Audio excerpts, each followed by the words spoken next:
Assalamualaikum warahmatullahi wabarakatuh. Shalom, salam sejahtera bagi kita semua. Om Swastiastu, Namo Buddhaya, salam kebajikan. Selamat siang para hadirin sekalian yang kami hormati, Ibu Profesor Dr. Rofi Wahanisa, SHMH, selaku dosen pengampu pertama, dan Bapak Muhammad Imam Mustofi, SHMH, selaku dosen pengampu kedua.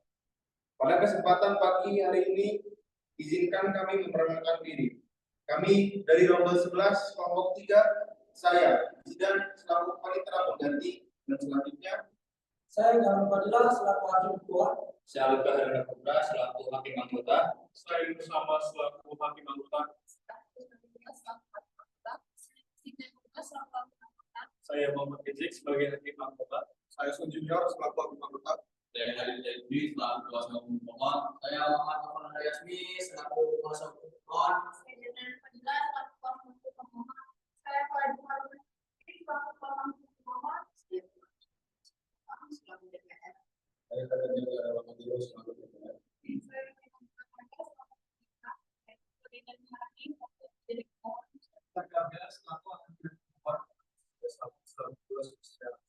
Sekian dan terima kasih.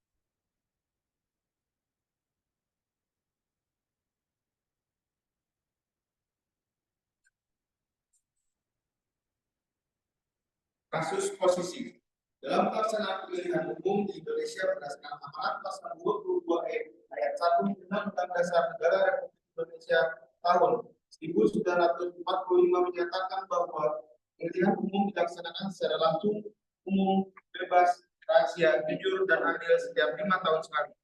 Asas inilah yang menjadi prinsip dasar dalam pelaksanaan pemilu.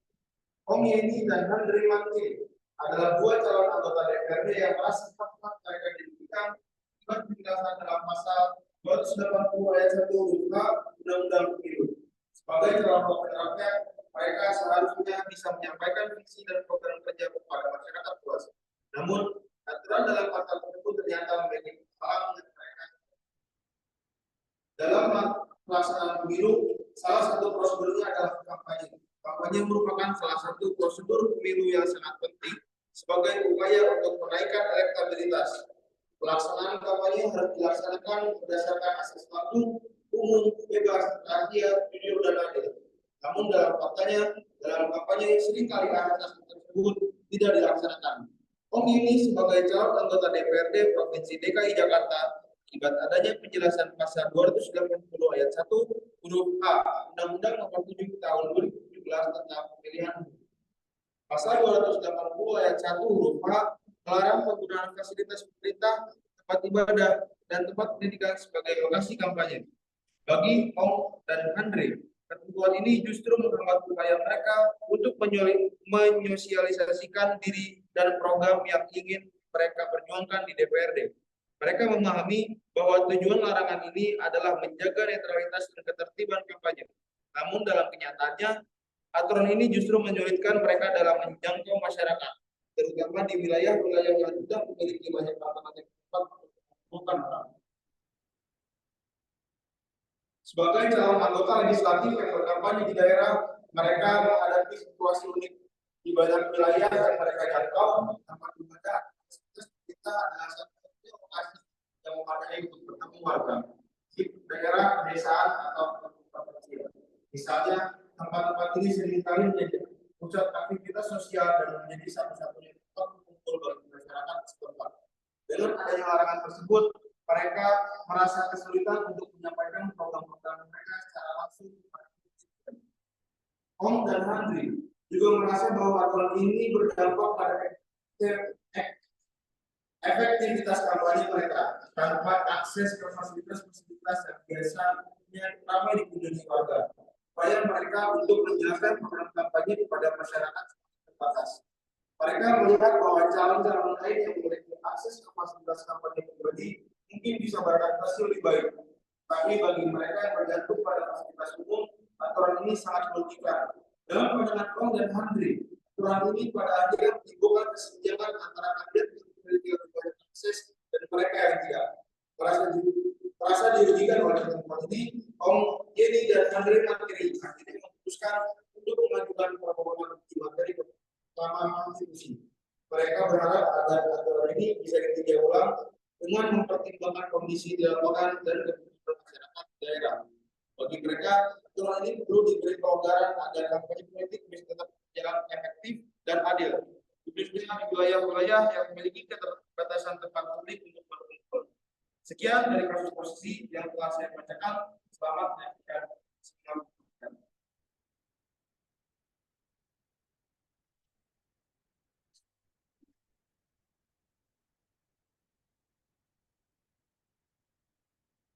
Tata tertib persidangan Mahkamah Konstitusi Republik Indonesia.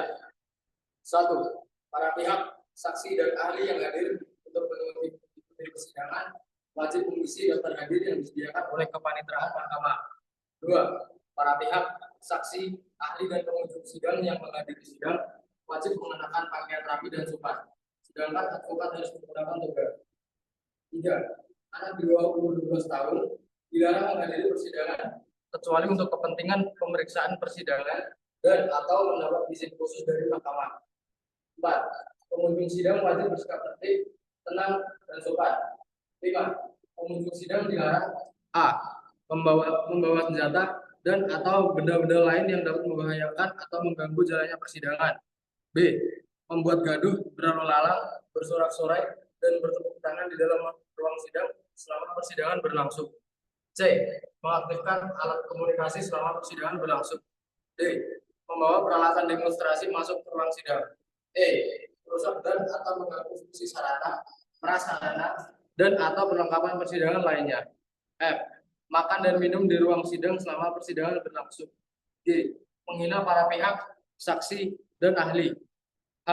Memberikan dukungan, komentar, saran, tanggapan, atau mengajukan keberatan atas keterangan yang diberikan oleh saksi atau ahli selama persidangan berlangsung. I. Melakukan perbuatan atau tingkah laku yang dapat persidangan atau merendahkan kehormatan mahkamah agung, konstitusi serta kewibawaan mahkamah. J. Memberikan ungkapan atau pernyataan dalam persidangan yang isinya berupa ancaman terhadap independensi hakim konstitusi dalam memutus perkara. 6. Para pihak, saksi, ahli dan pengunjung sidang wajib a. Menempati tempat duduk yang telah disediakan serta duduk dan sopan selama persidangan. B. Menunjukkan sikap tepat kepada majelis hakim dengan sikap berdiri ketika majelis hakim memasuki dan meninggalkan ruang sidang.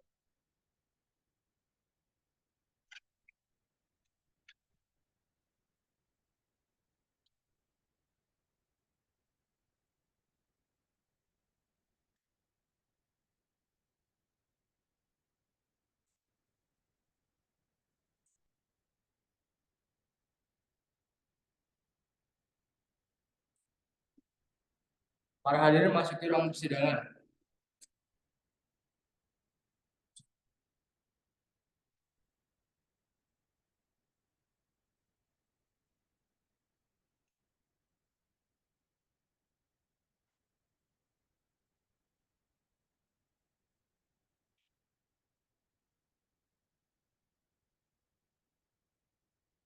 Majelis hakim akan memasuki ruang persidangan. Peserta sidang dimohon berdiri.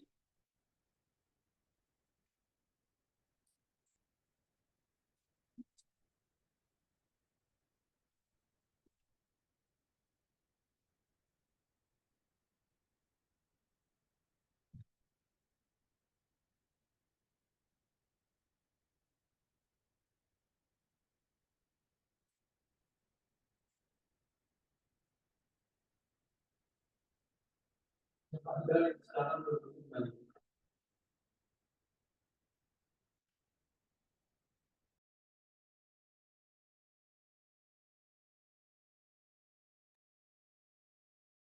Baik, kita mulai ya sidang perkara nomor 65 garing PU strip XXI garing 2024. Saya nyatakan dibuka dan terbuka untuk umum. Assalamualaikum warahmatullahi wabarakatuh. Salam sejahtera untuk kita sekalian. Silakan diperkenalkan siapa yang hadir. Saya Yang Mulia Habib Saifuddin, kuasa hukum dari para pemohon. Baik, Habib Saifuddin, silahkan untuk memperkenalkan timnya siapa saja yang hadir. Baik, terima kasih banyak Yang Mulia. Para pemohon berhalangan hadir Yang Mulia. Para kuasa hukum yang hadir ada Muhammad Naufal Audi Azmi, Davina Nurfadila, Fardifa Arum Clarissa Putri yang mulia. Oke, baik. Sudah pernah beracara di MK ya menjadi kuasa hukum? Sudah yang mulia. Sudah, jadi sudah paham ya? Baik, karena sudah paham dan pernah beracara di MK, berkenaan dengan permohonan saudara ini dalam sidang pendahuluan ini, silakan nanti saudara sampaikan ya pokok-pokoknya dari permohonan ini. Kami sudah mendalami permohonan saudara, silahkan saudara sampaikan pokok-pokoknya saja. Baik yang mulia, permohonan ini sebenarnya permohonan kami untuk uji materi penjelasan pasalnya. Karena tidak ada masalah di normanya dan di pasalnya. Tapi memang menarik karena penjelasan pasal 28D ayat 1 huruf H ini bersifat kontradiksi interminus dengan normanya. Nah, kewenangan Mahkamah Konstitusi kami anggap sudah dibacakan. Kemudian tentang kedudukan hukum dan kerugian konstitusional pemohon. Jadi kehadiran kami setidaknya ada dua unsur pemohon. Pemohon satu, warga negara yang menangkap sebagai caleg, calon anggota legislatif dari DPD PDI Perjuangan untuk DPRD Provinsi DKI Jakarta, dan kebetulan dua prinsipal ini satunya beragama Kristen dan satunya beragama Buddha. Kaitannya dengan kerugian konstitusional nantinya. Nah, penjelasan pasal 28D ayat 1 huruf A ini dalam konteks kerugian konstitusional karena penjelasan pasal ini membolehkan untuk kampanye menggunakan fasilitas pemerintah, kampanye di tempat ibadah dan tempat pendidikan, senyampang mendapatkan izin diundang oleh yang bertanggung jawab dan tanpa atribut kampanye. Tetapi prinsipnya diperbolehkan, sementara normanya menyatakan dilarang. Dampaknya buat para pemohon secara konstitusional, potensi kerugian yang pertama untuk pemohon 2, Ibu Ong Yeni, ini agamanya Buddha yang mulia. Dalam konteks kampanye di tempat ibadah itu setidaknya ada ketidakadilan. Tapi batu uji sebenarnya kita hanya ingin menggunakan pasal 28D ayat 1 yang mulia. Tapi kami minta pertimbangan. Kami tambahi dengan pasal 1 ayat 1 UUD 1945, pasal 1 ayat 2 UUD 1945, pasal 22 ayat 1 UUD 1945 dan pasal 31 ayat 3.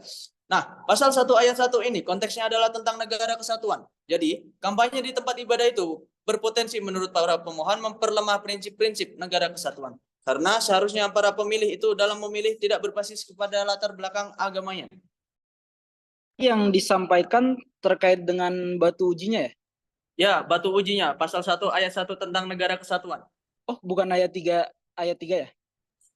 Pasal 1 ayat 1 yang mulia. Oh ya, coba dijelaskan lebih lanjut. Negara Indonesia adalah negara republik.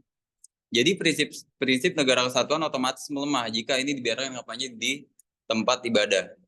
Yang kedua, pasal 1 ayat 2. Nah, kampanye dengan menggunakan fasilitas pemerintah ini juga seharusnya tidak boleh yang mulia. Karena kepala daerah itu dipilih oleh rakyat, tetapi diusulkan oleh partai-partai politik. Nah, persoalannya tiap daerah ini kan partai politiknya pengusungnya berbeda-beda.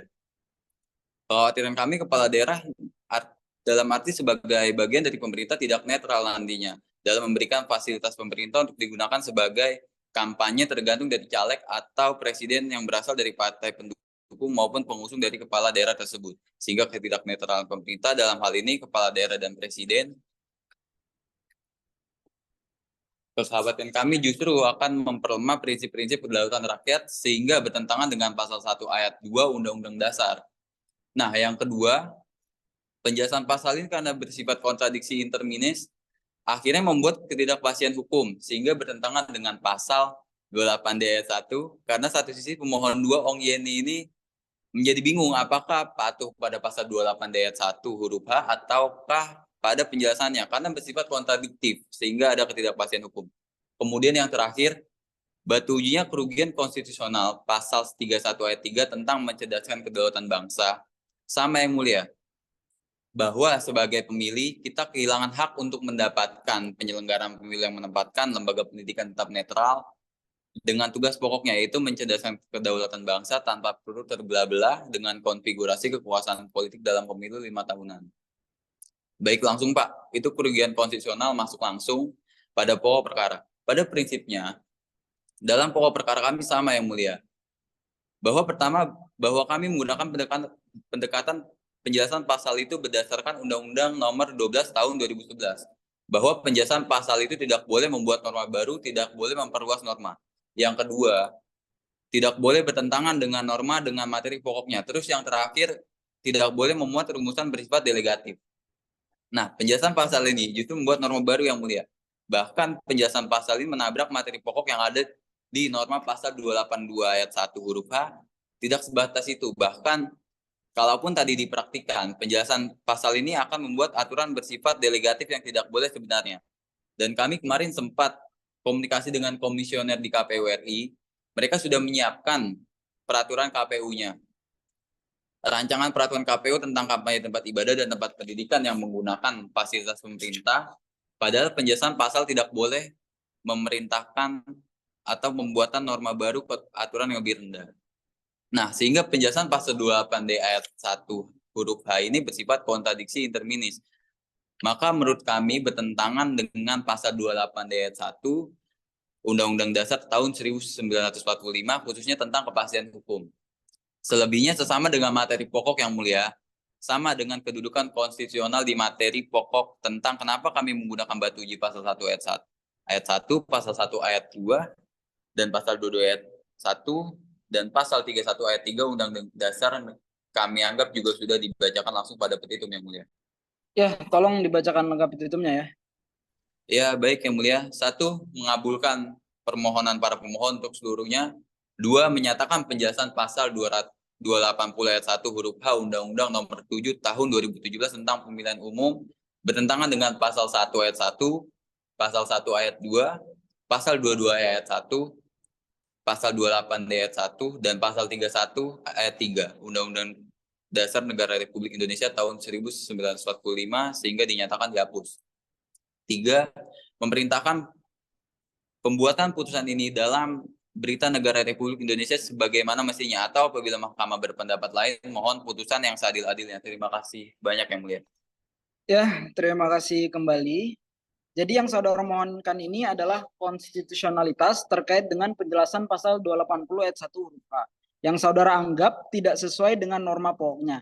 Nah, norma pokoknya adalah pelaksana peserta dan tim kampanye pemilu dilarang menggunakan fasilitas pemerintah, tempat ibadah, tempat pendidikan. Nah, itu yang saudara mohonkan, betul ya? Cuma tadi saya dengar untuk minta pertimbangan dari hakim ketua yang semula batu ujinya pasal 28D ayat 1, kemudian saudara tambahkan. Nah, kalau itu diserahkan sepenuhnya kepada saudara pemohon maupun kuasanya yang nanti bisa berembuk mau pakai batu uji yang sama, sepenuhnya itu tidak boleh datang dari hakim. Itu harus datang dari kuasa pemohon sendiri atau pemohon sendiri. Baik, karena sudah memahami beracara di mahkamah, maka sekarang giliran kami dari hakim ketua untuk memberikan nasihat atau saran guna melengkapi atau memperbaiki permohonan ini. Silakan nanti bagaimana penyikapan terhadap hal itu sepenuhnya diserahkan kepada kuasa pemohon maupun pemohon itu sendiri. Saya persilakan, siapa dulu? Saya mulia. Oh ya, yang mulia Pak Alifka, monggo. Baik, terima kasih yang mulia Tuan Padilla, dan anggota yang Samuel. Ada beberapa catatan yang mau saya sampaikan dalam kaitannya dengan permohonan ini. Tadi pemohon sudah membacakan ada semacam kontradiksi antara norma dalam pasal dengan penjelasannya ya. Di satu sisi, norma dalam pasal itu melarang, tapi di sisi yang lain di penjelasan justru memperbolehkan ya. Nah, kemudian sejumlah argumentasi sudah dibacakan dan sebagainya. Ini dari segi sistematika penulisan, karena pemohon juga sudah sering beracara salah. Hanya beberapa catatan dari saya. Yang pertama gini, ini secara umum yang saya tangkap bahwa kekhawatiran dalam permohonan terkait dengan akan digunakannya fasilitas di dalam norma itu, tetapi di dalam penjelasannya ini justru dibolehkan. Nah, ini kan undang-undang tahun 2017 dan yang pasti sudah pernah dipakai dalam pelaksanaan pemilu sebelumnya. Dan coba nanti dalam argumentasinya ini diperkuat bahwa pada waktu penyelenggaraan pemilu sebelumnya, apakah itu ada hal-hal yang mungkin memperkuat elaborasi argumentasinya? Itu apakah ada potensi penyalahgunaan gitu? Atau mungkin ada beberapa contoh yang bisa diambil untuk meyakinkan hakim nanti dalam kasus-kasus konkret bahwa akibat dari adanya kontradiksi antara isi pasal dengan penjelasan itu yang kemudian berdampak pada hal yang dikhawatirkan oleh para pemohon. Yang kedua, sekalipun yang diuji ini ada norma penjelasan di antara ahli, ada penjelasan itu bukanlah sebuah norma. Tapi memang dalam beberapa undang-undang justru itu pernah dibatalkan oleh MK karena penjelasan itu justru ada unsur normanya. Kemudian juga hal penting menurut saya, kalau bisa mungkin dilakukan juga perbandingan dengan negara lain. Apakah larangan itu betul-betul larangan atau mungkin hanya sebuah dispensasi atau ada pengecualiannya. Nah, itu juga perlu untuk memperkuat argumentasinya dalam permohonan ini. Kemudian yang terkait dengan hal legal standing dan sebagainya, saya kira itu sudah dielaborasi oleh pemohon. Dan ini bisa untuk meyakinkan hakim nanti, karena ini pintu masuknya legal standing, pintu masuknya dalam pokok permohonannya. Kemudian kalau batu ujinya itu sudah disampaikan Yang Mulia Galang Fadilah, itu tergantung pemohonnya. Kecuali misalnya permohonan ini ada unsur nebis in idem. Kalau nebis in idem itu tentu batu ujinya harus lain. Ada dua hal ya. Yang pertama, batu ujinya itu harus berbeda, dan yang kedua, alasannya pun juga harus berbeda. Jadi sekalipun batu ujinya sama, tapi kalau bisa alasannya berbeda, itu juga bisa jadi sebuah pertimbangan nantinya. Tapi kalau misalnya pemohon ragu apakah pasal 28D ini dipakai atau tidak, ya terserah nanti. Karena nanti gini, batu uji ini dengan norma atau penjelasan, itu ada unsur persoalan konstitusionalitas norma. Nah, itu diuraikan dengan batu-batu uji ini. Kalau memang tidak ada relevansinya, ya tidak perlu dicantumkan batu ujinya. Tapi kalau itu bisa dielaborasi di dalam positanya, ya itu silakan dipakai oleh para pemohon. Bahkan batu ujinya kan tidak mesti harus sebanyak-banyaknya. Bisa saja satu misalnya atau dua. Tapi tergantung. Karena ini kan biasanya ada pendekatan dalam berbagai perspektif. Silakan dari para pemohon dalam menguraikan permohonan ini. Saya kira sementara itu dulu dari saya, Yang Mulia Hakim Ketua. Saya kembalikan ke Yang Mulia Galang Fadilah. Terima kasih. Baik, terima kasih Yang Mulia Pak Alifkah. Saya lanjutkan kepada Yang Mulia Bang Andrew, silakan. Alifka dan Yang Mulia Pak Galang. Saudara pemohon, jadi begini, ada beberapa hal yang bisa saudara pertimbangkan terkait permohonan ini. Yang pertama, di legal standing. Nah, di legal standing itu, pasal konstitusi yang harus dimuat di legal standing ini itu menjelaskan nggak hak konstitusional warga negara. Karena kerugian itu berkait dengan kerugian hak konstitusional. Nah, kalau begitu, coba Anda perhatikan, apakah pasal 1 ayat 2 itu berkenaan dengan hak konstitusional atau tidak? Lalu yang kedua, pasal 22E ayat 1 itu hak konstitusional atau tidak? Lalu pasal 28D ayat 1 memang ada hak konstitusional di situ. Dan pasal 31E ayat 3 hak konstitusional atau tidak? Jadi kecuali pasal-pasal yang saya sebutkan tadi, pasal 1 ayat 2, pasal 22E ayat 1, pasal 31 ayat 3 ini dijadikan dasar pengujian. Jadi penentuan hak konstitusional itu berbeda mendalilkannya dengan pertentangan konstitusional kalau hak konstitusional ini pemohon yang dirugikan dengan berlakunya norma yang diuji itu. Misalnya, hak kesempatan yang sama dalam pemerintahan, yaitu kepastian hukum yang adil. Nah, itu mestinya yang muncul ketika menjelaskan kerugian hak konstitusional. Lalu pasal 1 ayat 2, 22E ayat 1, pasal 31 ayat 3, saya kira itu lebih cocok diletakkan ke alasan mengapa pasal ini tuh diuji bertentangan dengan pasal 1 ayat 2, pasal 22E ayat 1, kemudian pasal 31 ayat 3. Nah, itu juga harus dipikirkan. Oleh karena itu, supaya ini tidak bermasalah di legal standing Anda, tolong Anda jelaskan lagi apa itu kaitan pasal 1 ayat 2, pasal 22 ayat 1, pasal 31 ayat 3 dengan kerugian hak konstitusional. Nah, itu di legal standing. Itu harus Anda kemukakan dengan baik. Itu yang pertama. Lalu yang kedua, itu juga harus Anda pikirkan, pemohon, Anda kan calon ya, sudah menjadi anggota DPR atau belum nih? Kalau pemohon 2 sudah, incumbent Yang Mulia. Nah, kalau gitu nanti Anda pelajari lagi ya. Kalau ada permohonan yang diajukan ke anggota parpol, karena ini hasil pekerjaan parpol membentuk undang-undang ini. Lalu masih punya legal standing atau tidak? Nanti Anda pelajari tentang legal standing. Nah, nanti orang partai yang tergabung dalam partai ini mengajukan permohonan pengujian undang-undang. Jadi mestinya kan datang tuh ke DPP, suruh DPP yang memperjuangkannya. Nah, begitu salah satu argumentasi yang pernah. Tapi itu tolong dipikirkan kembali ya. Lalu terkait dengan alasan, tolong Anda perkuat lagi ya. Karena di penjelasan itu kan ada dua. Satu, penjelasan yang mengecualikan dari yang dilarang itu, yang ada di situ, fasilitas pemerintah, tempat ibadah, tempat pendidikan, dan dapat digunakan jika peserta pemilu hadir tanpa atribut. Tapi kan ada penjelasan lain di sana, yang dimaksud dengan tempat pendidikan, gedung atau halaman sekolah, dan atau perguruan tinggi. Apakah itu juga akan dihapus dari penjelasan? Karena yang dimaksud dengan tempat pendidikan itu akan menimbulkan ketidakpastian baru. Lalu tidak ada penjelasan apa itu tempat pendidikan. Nah, itu yang paling penting di antara semua itu. Nah, di sini saya coba lihat lagi ya, dasar pengujian yang saudara pakai itu. Kalau dilihat dari penjelasan pokok permohonan, itu ada pasal 22E Undang-Undang Dasar Negara Republik Indonesia tahun 1945. Itu pasal 22E ya spesifiknya ya. Nah, itu harus dijelaskan karena di pasal 22E ayat 1 ini banyak elemen-elemennya. Di pasal 22E ayat 1 itu tersebutkan begini. Pasal 22E ayat 1 berbunyi pemilihan umum dilaksanakan secara langsung, umum, bebas, rahasia, jujur, adil setiap 5 tahun sekali. Nah, kalau diambil ke semuanya, Anda harus menjelaskan mengapa penjelasan pasal 280 ayat 1 ini bertentangan dengan asas dilaksanakan secara langsung, umum, bebas, rahasia, jujur, dan adil. Karena kan ini prinsip penyelenggaraan secara umum ya. Nah, tolong dipikirkan lagi menggunakan pasal ini sebagai dasar pengujian. Karena yang kedua, kalau dilihat dari pokok permohonan saudara itu ada kemungkinan melanggar ketentuan pasal 1 ayat 2. Oke, ini kan pasal 1 ayat 2 ya. Prinsip kedaulatan rakyat. Mengapa orang berkampanye di tempat-tempat ibadah itu melanggar prinsip kedaulatan rakyat? Itu harus dijelaskan.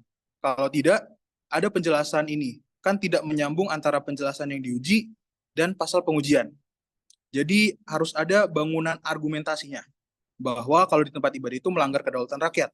Tapi kalau dilakukan bukan di tempat ibadah atau di tempat pendidikan, itu tidak melanggar kedaulatan rakyat.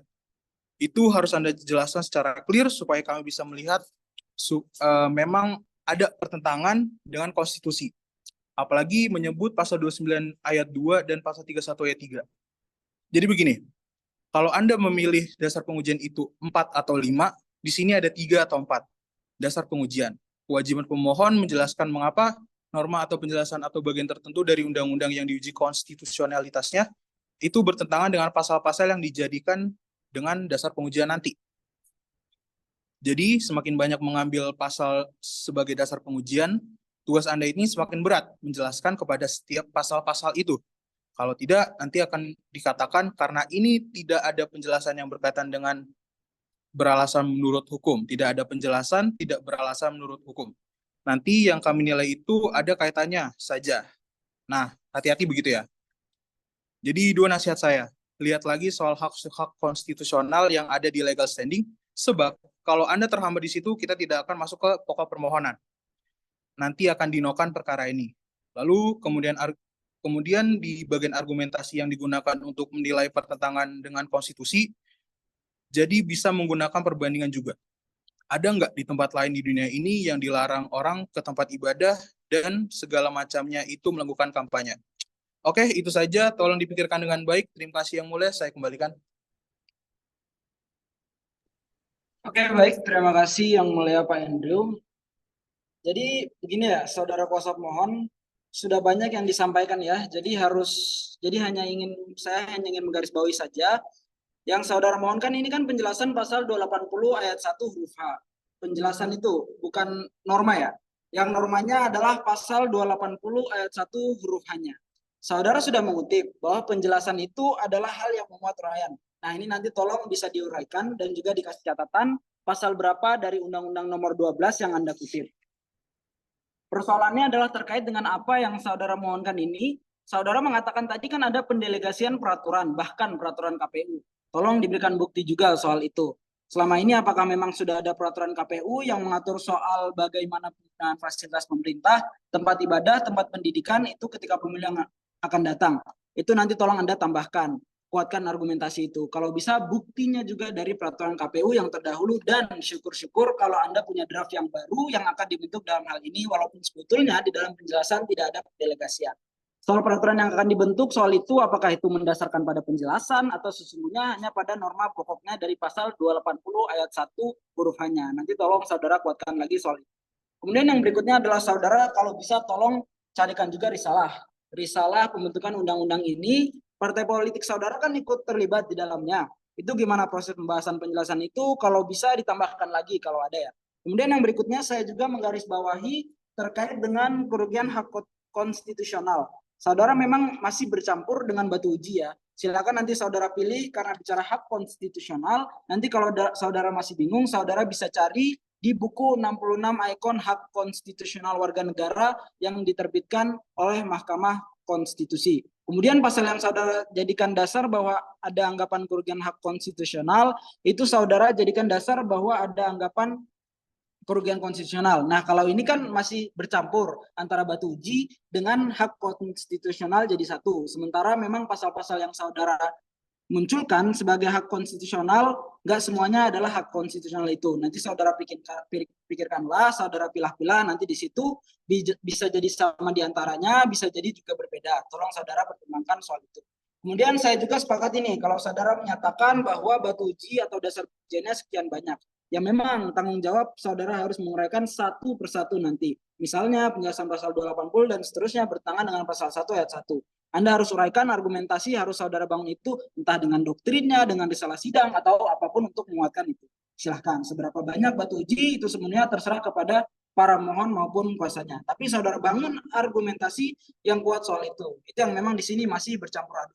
Kemudian yang berikutnya tambahan dari saya, karena sudah cukup jelas tadi yang saya sampaikan yang disampaikan adalah soal petitum. Ini petitum saudara tolonglah ini dibaca PMK 2002-2021 pasal 10 di situ. Ini kan cara merumuskan petitum kan tidak seperti ini ya. Jadi menyatakan penjelasan pasal 280 ayat 1 huruf A dan seterusnya bertentangan dengan Undang-Undang Dasar 1945, gak usah saudara sebutkan pasal-pasalnya. Karena sudah ada dalam posita dan tidak memiliki kekuatan hukum mengikat. Kan begitu. Ini nggak ada perintah sehingga nyatakan dihapus seperti itu. Jadi tolong nanti saudara perhatikan terkait dengan PMK nomor 2 tahun 2021. Jadi saya kira itu hal-hal yang kami sarankan untuk menyempurnakan atau memperbaiki permohonan dari saudara. Sepenuhnya kami kembalikan saudara untuk menyikapi soal itu ya. Jelas ada yang mau disampaikan sebelumnya? Silakan, ada yang mau disampaikan kalau ada tambahan? Cukup jelas Yang Mulia. Oke, cukup jelas ya. Terima kasih kalau sudah cukup jelas. Oleh karena itu berkaitan dengan permohonan saudara ini, berkas perbaikan permohonan baik nanti berupa hard copy serta soft copy-nya itu nanti tanggal penyerahannya adalah paling lambat 14 hari kerja, itu dihitungnya jatuhnya nanti berarti pada hari Kamis 1 Agustus ya Panitra. 1 Agustus, Kamis 1 Agustus 2024, tolong Panitra dicatat, diserahkan paling lambat jam 09.00 WIB. Kalau Anda serahkan lebih awal tidak masalah, tapi tidak boleh lebih dari itu. Jadi paling lambat 09.00 WIB. Sudah jelas semuanya ya? Cukup Jelas Yang Mulia. Baik, cukup ya. Tidak ada lagi tambahan yang mau disampaikan.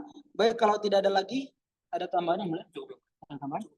Ya, tidak ada tambahan lagi, maka sidang saya nyatakan selesai dan ditutup.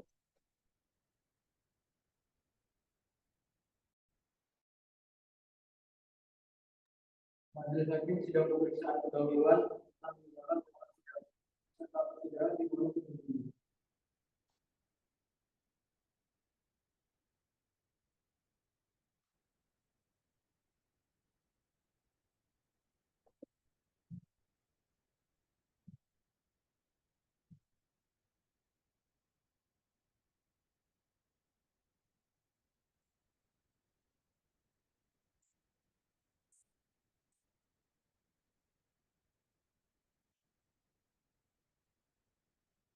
Setelah persidangan diserahkan untuk pembuktian.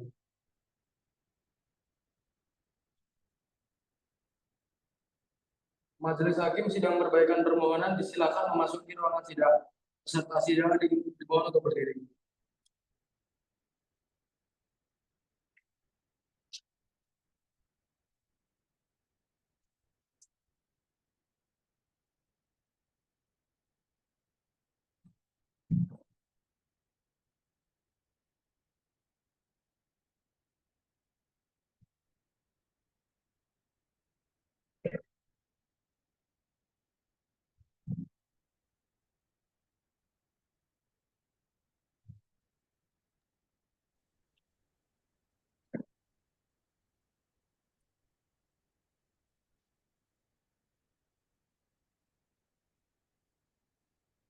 Setelah persidangan dimohon untuk kembali. Baik, kita mulai ya sidang perkara nomor 65 garing PU strip XXI garing 2024. Saya nyatakan dibuka dan terbuka untuk umum. Assalamualaikum warahmatullahi wabarakatuh. Salam sejahtera untuk kita sekalian. Silahkan diperkenalkan siapa yang hadir.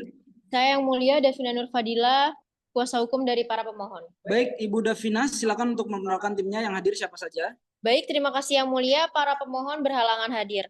Para kuasa hukum yang hadir ada Habib Saifuddin, Muhammad Naufal Auliazmi, Faradifa Arum Clarissa Putri Yang Mulia. Ya baik, pada kuasa pemohon di sini karena sudah biasa beracara di MK, untuk agenda perbaikan permohonan ini saya minta untuk disampaikan pokok-pokoknya saja. Silakan.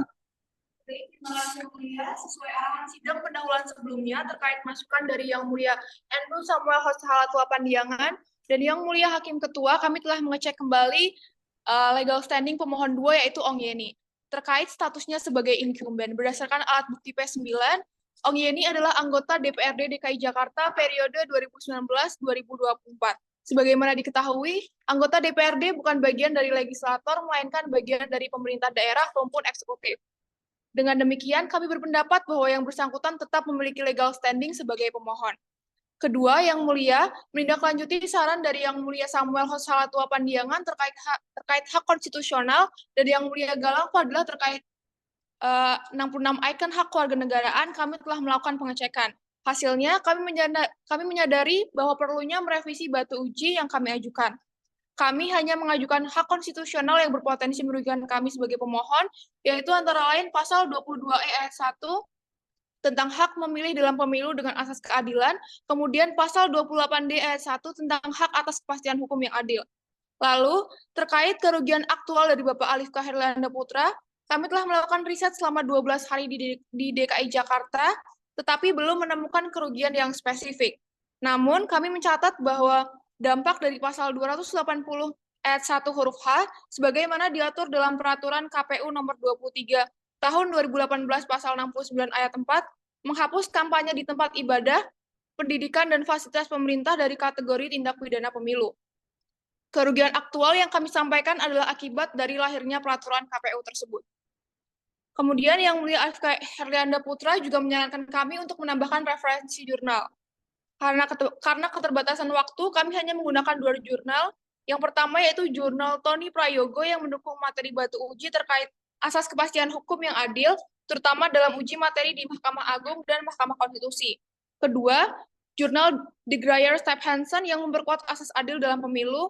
Itu risetnya di Amerika, jadi mungkin masih ada relevansinya. Kemudian Yang Mulia Alifka Herlanda Putra juga menyarankan studi komparasi dengan negara lain setelah riset di Jerman, Amerika, Prancis, dan Inggris yang kurang relevan karena pluralitas yang berbeda. Kami menemukan bahwa Malaysia yang akan melaksanakan pemilu raya 2023 memiliki aturan melarang kampanye di masjid. Berdasarkan titah Raja Malaysia, larangan ini bertujuan untuk mencegah perpecahan dan menjaga masjid dari pengaruh politik. Saat ini 6 negara bagian termasuk Perak dan Penang telah menerapkan aturan ini dengan sanksi pidana dan pemecatan imam bagi yang melanggar. Di Perak, calon dan pengurus partai dilarang memberikan khotbah Jumat atau ceramah di masjid. Berikutnya, terkait original intent yang disarankan oleh Yang Mulia Galang Fadilah dan Bapak Alifka Herlanda Putra, kami telah memeriksa risalah Undang-Undang Nomor 7 Tahun 2017. Ternyata, undang-undang tersebut diadopsi dari undang-undang sebelumnya, sehingga tidak ada perdebatan saat itu. Kami kemudian memeriksa Undang-Undang Nomor 8 Tahun 2012 yang diadopsi dari pasal sebelumnya, karena di Undang-Undang Nomor 10 Tahun 2008 belum ada penjelasan serupa. Dari risalah yang kami periksa, ditemukan bahwa dalam rapat tim perumus dan tim sinkronisasi terdapat 2 hari perdebatan terkait kehadiran calon dalam acara keagamaan atau reuni non-kampanye. Ketua Pansus menyatakan calon boleh hadir dalam kapasitas pribadi tanpa memberikan materi kampanye atau memakai atribut partai. Namun penjelasan yang ada memperbolehkan kampanye selama tanpa atribut partai yang bertentangan dengan original intent bahwa kampanye tidak diperbolehkan dalam acara seperti itu. Distorsi perintah Ketua Pansus kepada ahli bahasa menghasilkan narasi multitafsir yang berbahaya. Bukti perdebatan ini telah kami lampirkan sebagai P15 dan P16. Selanjutnya, kami juga mengoreksi bahwa yang kami uji hanya sepanjang frase yang berbunyi fasilitas pemerintah, tempat ibadah, dan tempat pendidikan dapat digunakan jika peserta pemilu hadir tanpa atribut kampanye atas undangan dari pihak penanggung jawab fasilitas tersebut. Adapun frase tempat pendidikan yang diartikan sebagai gedung dan atau halaman sekolah dan atau perguruan tinggi tidak kami sertakan dalam uji materi. Terkait tambahan dari Yang Mulia Galang Fadilah, kami telah mengeksplorasi lebih detail bahwa penjelasan pasal ini melanggar Undang-Undang Nomor 12 Tahun 2011. Pelanggaran terletak pada lampiran 2, khususnya poin 176, 177, 178, dan 186. Hal ini telah kami uraikan dan kami lampirkan juga sebagai alat bukti untuk mendukung efektivitas persidangan. Kemudian terakhir dari Yang Mulia Galang Fadilah, untuk mengubah petitum kami sudah sesuaikan dengan peraturan Mahkamah Konstitusi nomor 2 tahun 2002. Bisa kami bacakan kembali petitumnya. Ya, silakan dibacakan lengkap petitumnya. Baik, berdasarkan hal yang telah diuraikan, para pemohon kepada Yang Mulia Majelis Hakim, Mahkamah Konstitusi Republik Indonesia untuk memutuskan permohonan para pemohon untuk seluruhnya menyatakan penjelasan Pasal 280 ayat 1 huruf H Undang-Undang Republik Indonesia Nomor 7 Tahun 2017 tentang Pemilu Lembar Negara Republik Indonesia tahun 2017 Nomor 182 dan tambahan Lembar Negara Republik Indonesia Nomor 6109 sepanjang fasilitas pemerintah dan tempat ibadah serta pendidikan dapat digunakan jika peserta pemilu hadir tanpa atribut kampanye pemilu atas undangan dari pihak penanggung jawab fasilitas pemerintah, tempat ibadah dan tempat pendidikan bertentangan dengan pasal 22 ayat 1 dan pasal 28 ayat 1 Undang-Undang Dasar Negara Republik Indonesia dan tidak mempunyai kekuatan hukum mengikat, memerintahkan penguatan putusan ini dalam berita negara Republik Indonesia sebagaimana mestinya. Terima kasih Yang Mulia. Baik, terima kasih. Jadi ini dari penjelasan pasal 280 ayat 1 huruf H-nya, itu kalau melihat saudara yang saudara mintakan ini tersisa tinggal yang dimaksud dengan tempat pendidikan adalah gedung dan atau halaman sekolah dan atau perguruan tinggi. Gitu ya. Yang lainnya fasilitas pemerintah sampai tempat pendidikan Anda minta untuk dinyatakan bertentangan. Baik, berkenaan dengan permohonan ini telah diajukan alat buktinya yaitu P1 sampai dengan P16, betul ya? Baik, ini sudah diverifikasi dan sudah saya nyatakan sah. Baik, kalau begitu berkenaan dengan permohonan saudara ini, mungkin tidak ada tambahan lagi, kami rasa sudah cukup dan sudah saudara akomodasi apa yang menjadi saran-saran dari Majelis Hakim. Oleh karena itu kami sampaikan berkenaan dengan permohonan ini, kami akan melaporkan kepada rapat musyawaratan hakim. Nanti hakim sekurang-kurangnya 7 hakim itu nanti akan memutus bagaimana kelanjutan dari permohonan ini. Jadi silakan saudara tunggu saja bagaimana informasi lebih lanjut dari kepanitraan. Cukup ya, ada yang mau disampaikan lagi? Sedikit Yang Mulia, kemarin kami sempat diskusi dengan beberapa komisioner di Bawaslu dan KPU RI. Mereka siap dihadirkan sebagai pihak terkait untuk menerangkan peraturan Kabin 023 itu seperti apa prakteknya, kenapa sampai keluar pada 2019. Kemudian Bawaslu juga siap menjelaskan seperti apa penegakan hukumnya. Kami sudah menyampaikan, tunggu saja informasi lebih lanjut setelah kami melaporkan semuanya kepada rapat permusyawaratan hakim. Yang penting kan sudah ada bukti semua ya. Yang tadi peraturan KPU nomor 2 sudah diajukan sebagai bukti. Nanti tunggu saja akan kami sampaikan segera kepada rapat permusyawaratan hakim. Baik, ada lagi yang mau disampaikan? Cukup Yang Mulia. Baik, kalau sudah cukup, sidang saya nyatakan selesai dan ditutup.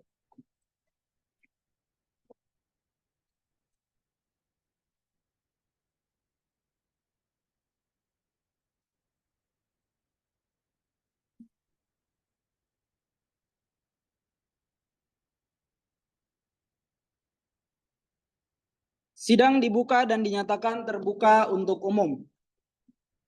Assalamualaikum warahmatullahi wabarakatuh. Selamat siang, salam sejahtera untuk kita semua. Sidang lanjutan untuk perkara nomor 65/PU/XXI/2024 dengan agenda mendengarkan keterangan DPR dan pemerintah. Menurut catatan dari kepanitraan bahwa semua pihak hadir, jadi tidak perlu diabsen lagi. Kita langsung mendengarkan keterangan dari DPR yang diwakili oleh Ibu Fani dan Bapak Darel, betul ya? Ya, menurut laporan Ibu Fani, silakan Ibu Fani bisa menyampaikan di depan.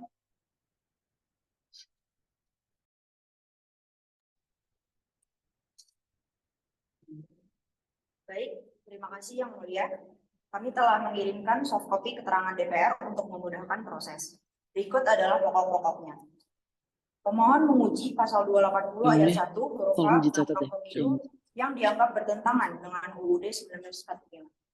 Pasal ini menyatakan bahwa fasilitas pemerintah, tempat ibadah, dan pendidikan dapat digunakan untuk pemilu jika peserta hadir tanpa atribut kampanye atas undangan pihak penanggung jawab. Untuk menanggapi dalil para pemohon, DPR menjelaskan kedudukan hukum mereka. Menurut pasal 51 ayat 1 Undang-Undang Nomor 24 Tahun 2003 tentang Mahkamah Konstitusi, pemohon adalah pihak yang merasa hak konstitusionalnya dirugikan oleh undang-undang, termasuk perorangan WNI, Satuan Masyarakat Hukum Adat, Badan Hukum Publik dan Privat, serta lembaga negara. Para pemohon memiliki hak konstitusionalnya berdasarkan UUD 1945. Pasal 27 ayat 1 menyatakan bahwa semua warga negara memiliki kedudukan yang sama dalam hukum. Pasal 22E ayat 1 menegaskan hak untuk pemilu yang bebas dan adil, sedangkan pasal 28D ayat 1 menjamin pengakuan dan perlindungan hukum yang adil. DPR juga menegaskan bahwa para pemohon memenuhi kualifikasi sebagai pemohon berdasarkan syarat-syarat konstitusi.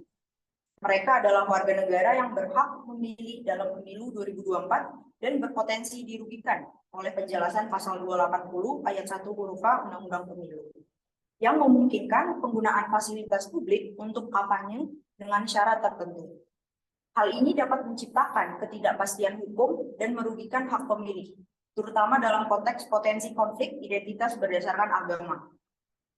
Dengan adanya dua ketentuan berbeda dalam pasal 280 ayat 1 huruf A Undang-Undang Pemilu, ketidakpastian hukum dapat mengancam keadilan pemilu.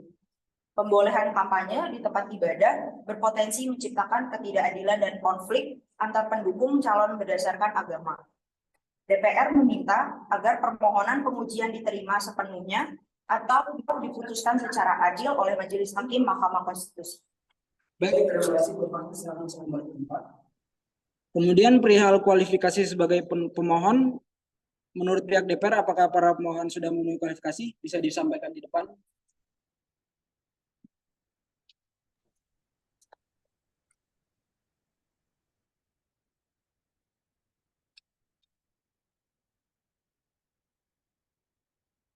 Baik, terima kasih yang mulia. Saya akan melanjutkan bahwa para pemohon yang merupakan warga negara Indonesia telah memenuhi kualifikasi sebagai pemohon dalam kasus ini berdasarkan syarat-syarat sebagai berikut. Para pemohon sebagai warga negara Indonesia memiliki hak-hak yang dijamin konstitusi, termasuk hak persamaan kedudukan dalam hukum, hak atas pengakuan dan perlindungan hukum, serta hak atas pelaksanaan pemilu yang bebas dan adil.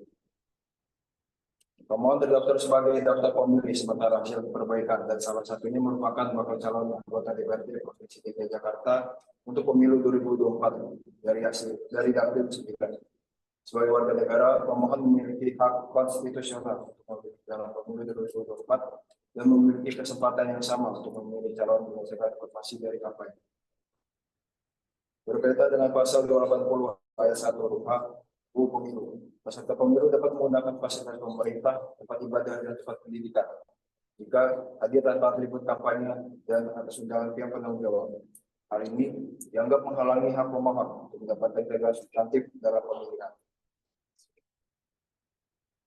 Penjelasan pasal 280 ayat 1 huruf H Undang-Undang Pemilu melanggar lampiran Undang-Undang Pembentukan Peraturan Perundang-Undangan karena memperluas aturan yang bertentangan dengan materi pokok, mengakibatkan ketidakpastian hukum bagi para pemilih dan calon anggota DPRD.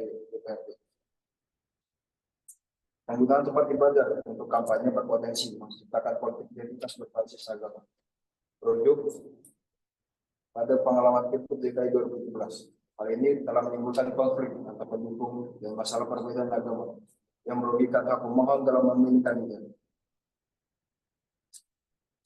Pelanggaran terhadap lampiran UU tersebut dipastikan akan mengakibatkan kerugian konstitusional terhadap para pemohon sebagai calon anggota DPRD, berpotensi mengancam kesatuan dan kesatuan nasional serta melemahkan prinsip kedaulatan rakyat. Terdapat kontradiksi dalam UU Pemilu di mana pasal 280 ayat 1 huruf A larang kampanye di fasilitas pemerintah, tempat ibadah, dan pendidikan. Namun penjelasan pasalnya justru memperbolehkan dengan syarat tertentu. Hal ini menciptakan kontradiksi interminis yang melanggar hak konstitusional pemohon dalam pasal 8 ayat 1 UUD 1943. Penggunaan fasilitas pemerintah untuk kampanye berpotensi mengganggu netralitas pemerintah dan dikhawatirkan hanya akan mengundang peserta pemilu dari partai politik pengusung dan pendukungnya saja. Hal ini berpotensi menciptakan penyelenggaraan pemilu yang tidak adil dan melanggar asas pemilu yang tertuang dalam pasal 22 ayat 2 UUD 1945. Demikian keterangan DPR yang disampaikan untuk menjadi bahan pertimbangan bagi yang mulia Majelis Hakim Mahkamah Konstitusi untuk memeriksa, memutus, dan mengadili secara akurat dan dapat diberikan keputusan sebagai berikut: mengabulkan permohonan pengujian para pemohon untuk seluruhnya, atau apabila yang mulia Majelis Hakim Mahkamah Konstitusi berpendapat lain, mohon keputusan yang saya dilanjutkan. Terima kasih yang mulia. Baik, terima kasih. Kembali ke tempat. Kemudian nanti akan kami pertimbangkan dengan hakim yang lain. Baik, karena tidak ada yang mau bertanya, apakah dari kuasa pemohon mau bertanya? Cukup ya? Dari majelis hakim ada bertanya? Cukup? Baik, kalau cukup langsung ke kuasa presiden, silakan bisa disampaikan di depan.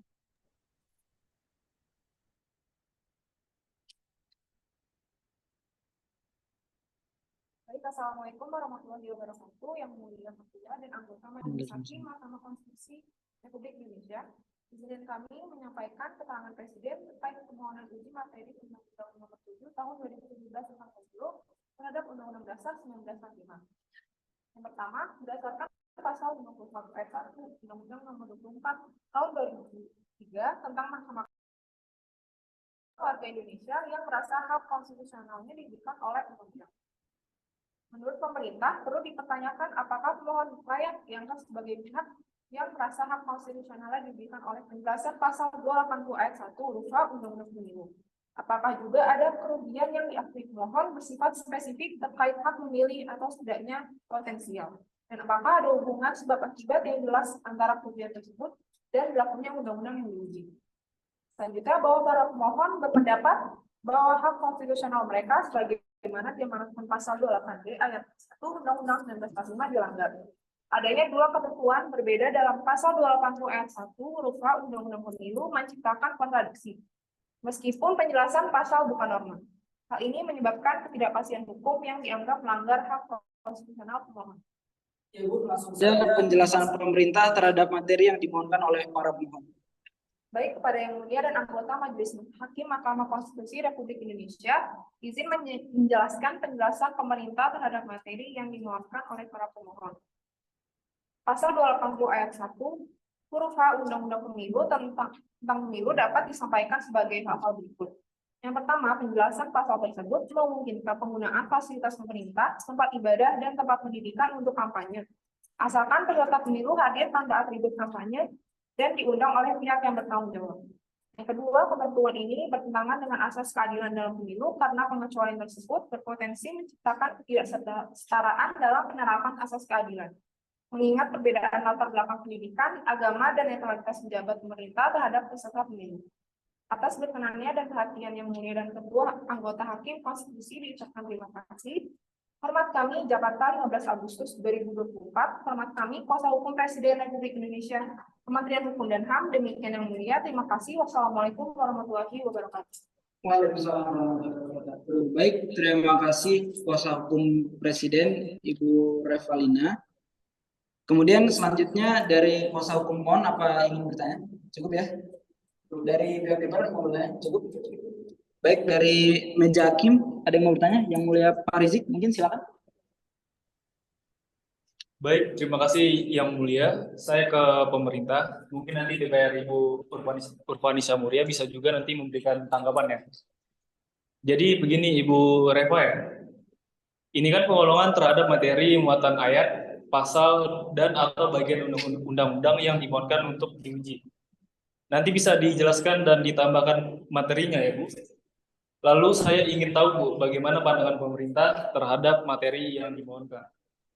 Baik, terima kasih yang mulia. Terhadap dalil para pemohon, pemerintah menyampaikan pandangan bahwa yang pertama, pemilu adalah cerminan prinsip bahwa kekuasaan politik berasal dari rakyat dan digunakan untuk kepentingan rakyat.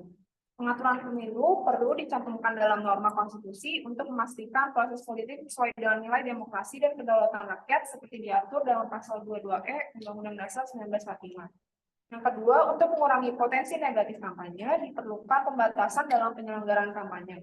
Tanpa pembatasan, kampanye berpotensi menyebarkan informasi palsu dan manipulasi, sehingga pembatasan dapat mencegah penyebaran informasi yang menyesatkan dan memastikan kesetaraan bagi semua kandidat dalam meraih dukungan. Yang ketiga, pemohon utama dalam perkara ini berfokus pada pembatasan kampanye di lokasi tertentu, seperti fasilitas pemerintah, tempat ibadah, dan tempat pendidikan. Pembatasan ini didasarkan pada prinsip keseimbangan antara hak kandidat dan kepentingan masyarakat, serta prinsip netralitas, yang mengharuskan tempat publik tetap bebas dari pengaruh politik untuk menjaga keadilan dalam pemilu. Cukup yang mulia. Baik, terima kasih untuk pihak pemerintah, Ibu Reva. Selanjutnya mengenai larangan tempat fasilitas pemerintah, tempat ibadah, dan tempat pendidikan untuk kepentingan kampanye pemilu. Bagaimana pendapat pemerintah mengenai hal itu? Baik, terima kasih yang mulia. pada pasal 280 ayat 1 berupa Undang-Undang Pemilu mengizinkan penggunaan fasilitas pemerintah, tempat ibadah, dan tempat pendidikan untuk kampanye, asalkan peserta hadir tanpa atribut kampanye. Namun ini dianggap bertentangan dengan pasal 22E ayat 1 dan pasal 28D ayat 1 Undang-Undang Dasar 1945 serta prinsip keadilan dalam pemilu. Pengecualian tersebut dapat menciptakan ketidakadilan, mengingat latar belakang pendidikan agama dan netralitas pejabat pemerintahan. Penggunaan tempat ibadah untuk kampanye berpotensi memicu emosi dan kontroversi, sehingga perlu ada batasan untuk menghormati nilai-nilai agama dan budaya. Pembatasan ini tidak bermakna memisahkan agama dari negara, tetapi kepada membedakan fungsi institusi keagamaan dari ranah politik. Sebagai negara yang berdasarkan Pancasila, Indonesia diharapkan melindungi kehidupan beragama, namun tetap tidak membentuk negara berdasarkan agama atau hukum. Cukup yang mulia. Ya Bu, nanti ditambahkan saja ya melalui keterangan tertulis. Sekarang dari pihak pemerintah kembali, apakah akan mengajukan ahli atau saksi? Tidak ya, Mas. Baik, silakan bisa duduk kembali. Dari pihak DPR, apakah akan mengajukan ahli atau saksi? Baik, dari pihak kuasa hukum pemohon, apakah akan mengajukan ahli atau saksi? Kami dari para pihak pemohon akan mengajukan 2 ahli pemohon yang mulia. Ya, baik, terima kasih atas jawaban dan juga penjelasannya. Kita akan pertimbangkan lebih lanjut. Untuk itu, sidang ditunda pada hari Senin, tanggal 12 Agustus 2024, pukul 13.00 WIB. Tolong panitera dicatat. Dengan agenda mendengarkan keterangan 2 orang ahli dari pemohon. Kemudian untuk pihak DPR dan kuasa presiden, terima kasih atas keterangannya. Dengan demikian, sidang selesai dan ditutup.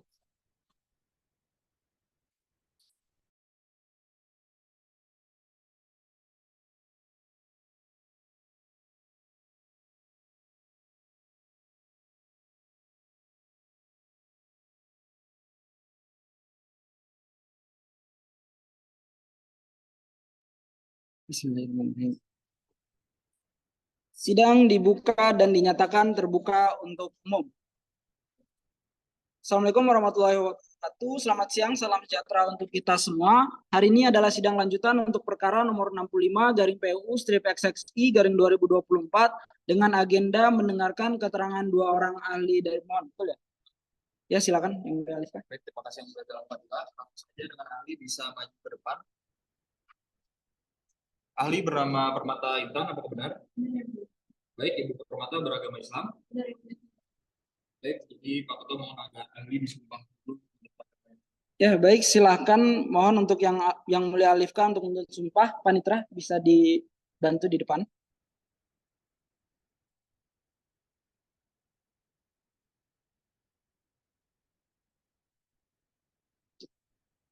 Baik, ketika disumpah, mohon para ahli untuk berdiri dan tangannya lurus ke bawah dan mengikuti lafal yang diucapkan oleh Yang Mulia Pak Alifka. Baik, Permata Intan, ikuti lafal yang saya tuntun ya. Bismillahirrahmanirrahim.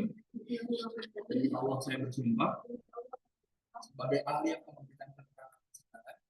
Ahli akan memberikan keterangan yang sebenarnya Sesuai dengan keahlian saya. sesuai dengan keahlian. Baik, terima kasih. Juri sumpah dipersilakan kembali. Oke, baik, untuk Ibu Permata Intan, untuk ahli bahwa waktu yang disediakan untuk memberi keterangan saksi, keterangan ahli maksud saya sekitar 10-15 menit, yang kemudian nanti dilanjutkan dengan pendalaman atau tanya jawab sekiranya ada, bisa disampaikan di depan, silakan. Baik.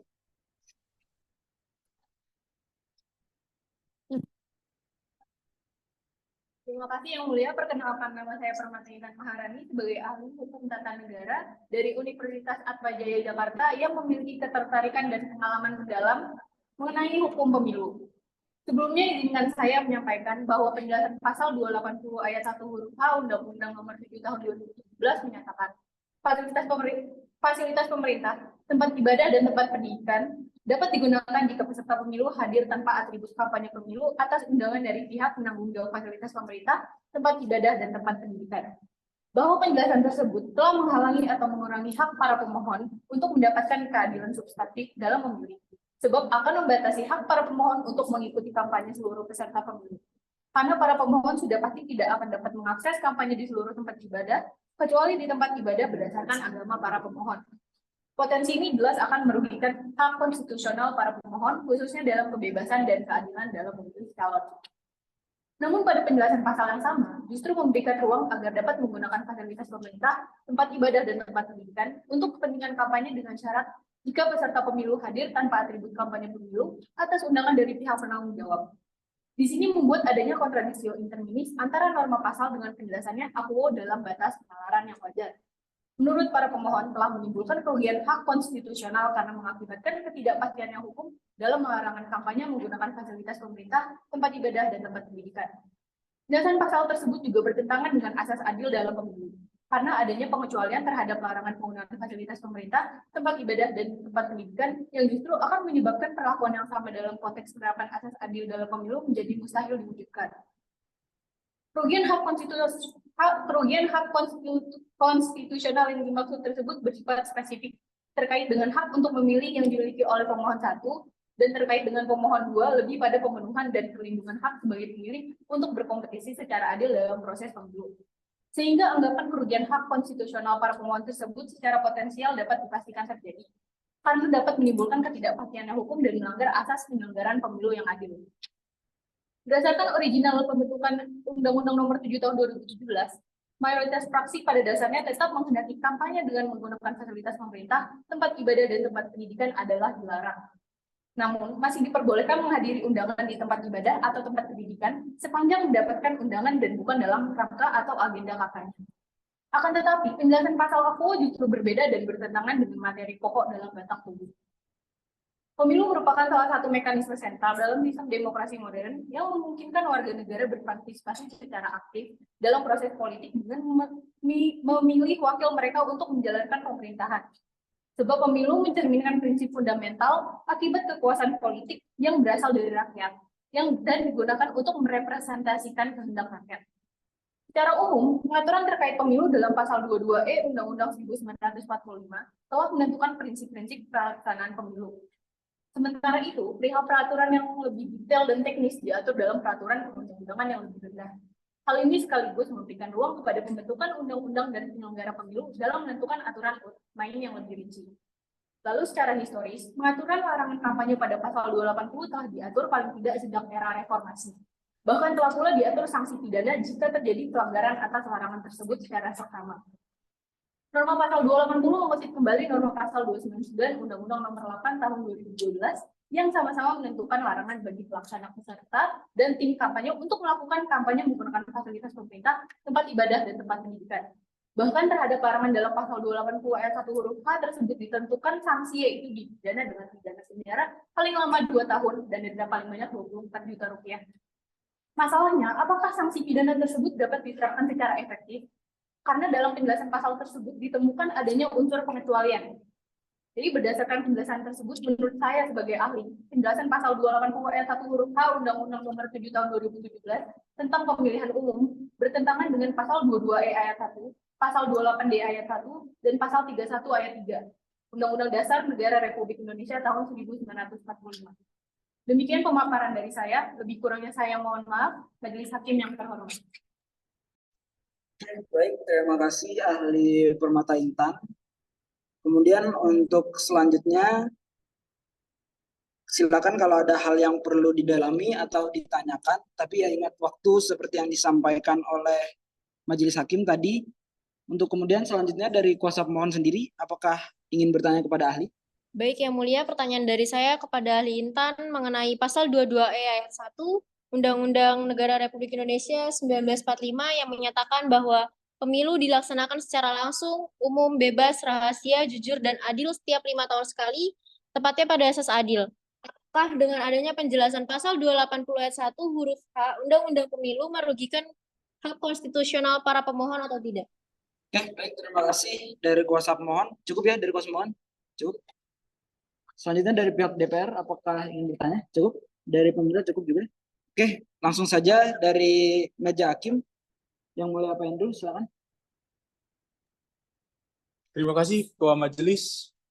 Hal yang ingin saya tanyakan kepada ahli ini adalah mengenai pokok permohonan pemohon yang mengatakan bahwa Norma yang terkandung di pasal 280 ayat 1 huruf H UU Pemilu yang sudah jelas dan tegas tersebut ternyata tetap diberikan penjelasan yang justru mengakibatkan ketidakjelasan.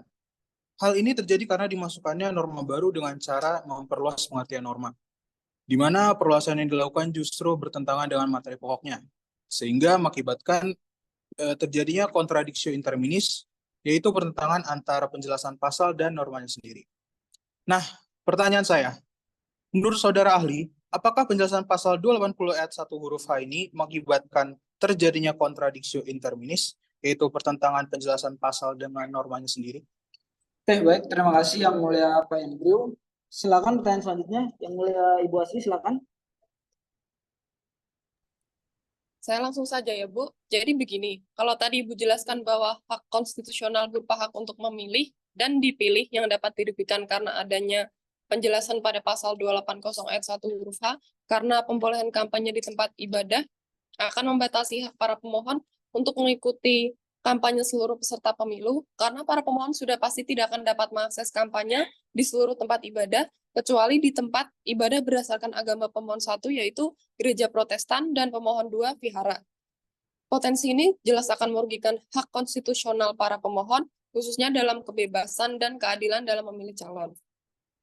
Yang saya mau tanyakan di sini adalah, menurut ahli, bagaimana jika seluruh peserta pemilu diperbolehkan untuk mengakses kampanye di seluruh tempat ibadah, namun hal tersebut diatur tidak dalam penjelasan pasal, tetapi pada pokok pasalnya. Terima Oke, kasih. baik. Terima kasih Yang Mulia Asri. Selanjutnya Yang Mulia Ibu Christine, silakan. Baik, terima kasih Yang Mulia. Bu Intan tadi menjelaskan bahwa pemohon 1 merasa mengalami kerugian konstitusional terkait hak memilih. Sementara pemohon 2, meskipun bagian dari partai politik yang memiliki kursi di DPR, merasa hak konstitusionalnya dirugikan terkait pemenuhan dan perlindungan hak untuk bersaing secara adil dalam pemilu. Kedua pemohon menilai bahwa penjelasan pasal 280 ayat 1 huruf H UU 7 2017 menimbulkan ketidakpastian hukum yang berpotensi menimbulkan kerugian konstitusional. Yang ingin saya tanyakan kepada ahli adalah, apa itu ketidakpastian hukum menurut ahli, dan mengapa penjelasan pasal 280 ayat 1 huruf A UU Pemilu menimbulkan ketidakpastian hukum? Mulia Ibu Christine. Selanjutnya Yang Mulia Pak Rizik, silakan. Baik, terima kasih Yang Mulia. Pertanyaan saya simpel aja. Menurut ahli, apa itu penjelasan dalam suatu peraturan perundang-undangan dan apa fungsinya? Mohon bisa dijelaskan menurut pemahaman saudara ahli, agar kita semua bisa tercerahkan mengenai apa itu penjelasan pasal dalam peraturan perundang-undangan. Oke, baik. Terima kasih Yang Mulia Pak Rizik. Silakan ahli untuk menanggapi pertanyaan dari pemohon, kemudian dari majelis hakim. Silakan. Baik Yang Mulia, saya akan merespons pertanyaan yang diberikan. Semoga pernyataan yang saya berikan bisa menjawab pertanyaan-pertanyaan dari majelis hakim dan kuasa hukum pemohon. Pertanyaan pertama dari kuasa hukum pemohon, tepatnya pada asas adil, apakah dengan adanya penjelasan pasal 280 ayat 1 huruf H, Undang-Undang Pemilu merugikan hak konstitusional para pemohon atau tidak? Jadi perlu diketahui bahwa pemohon adalah orang perorangan warga negara Indonesia yang memiliki hak yang dijamin oleh konstitusi.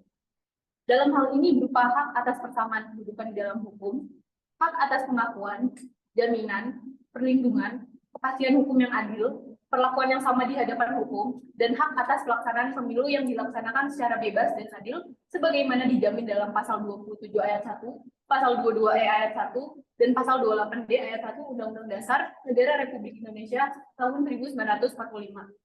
Para pemohon sebagai warga negara memiliki hak konstitusional berupa hak untuk memilih pada pemilu 2024.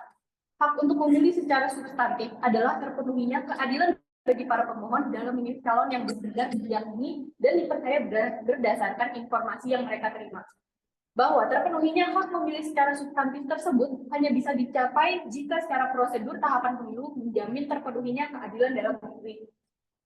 Kemudian, pertanyaan mengenai penjelasan pasal 280 ayat 1 huruf H yang mengakibatkan terjadinya kontradiksi interminis, yaitu pertentangan penjelasan pasal dengan normanya sendiri.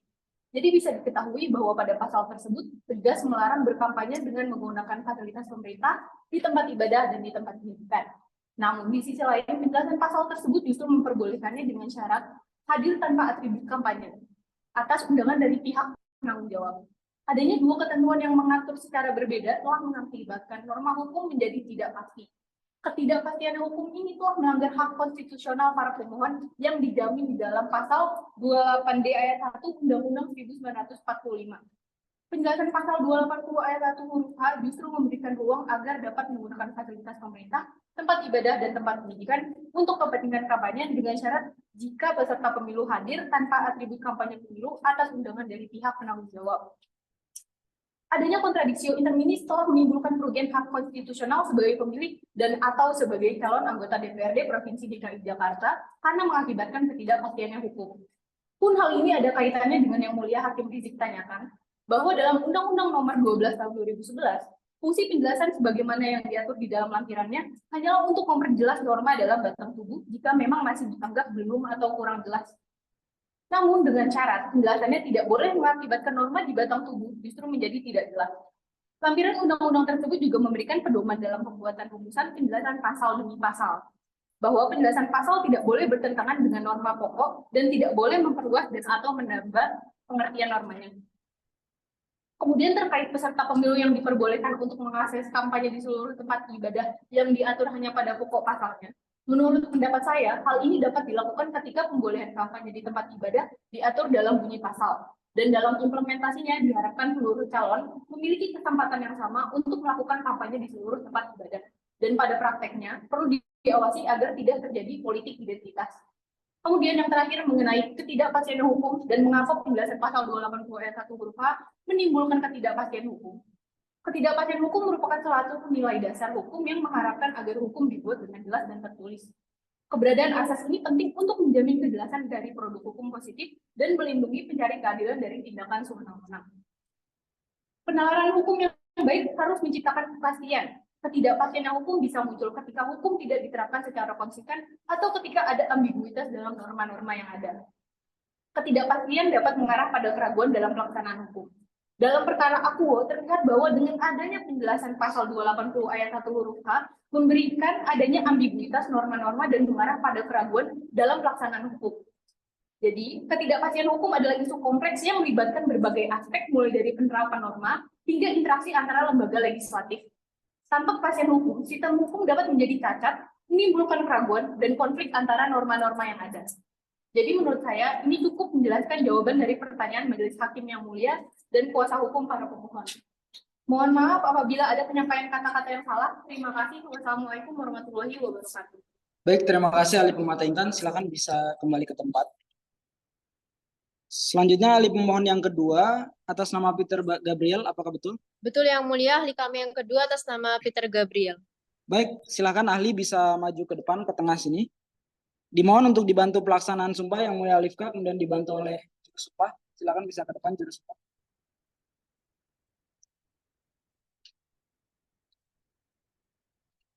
Terima kasih Bapak Ahli Peter Beragama. Baik. Ahli bisa berdiri sambil mengangkat tangan sebelah kiri sampai setinggi telinga dan membentuk huruf V. Dan tangan kanannya berada di atas Alkitab. Kemudian ikuti kata-kata saya. Saya berjanji bahwa saya akan menerangkan dengan sebenarnya dan tiada lain daripada yang sebenarnya. Semoga Tuhan menolong saya. Baik, terima kasih ahli. Panitra silakan bisa duduk kembali. Baik, terima kasih yang mulia Pak Alifka. Selanjutnya ahli bisa sampaikan keterangannya di podium. Majelis memberikan waktu penyampaian keterangan selama 10 hingga 15 menit yang kemudian nanti dilanjutkan dengan pendalaman atau tanya jawab sekiranya ada. Silakan ahli.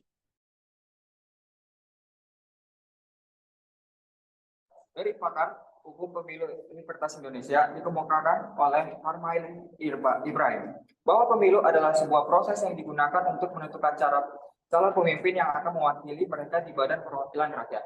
Dengan kata lain, pemilu adalah sebuah platform di mana partai politik bersaing secara sehat, partisipatif, dinamis, dan bertanggung jawab untuk menyampaikan aspirasi masyarakat dan tujuan bernegara.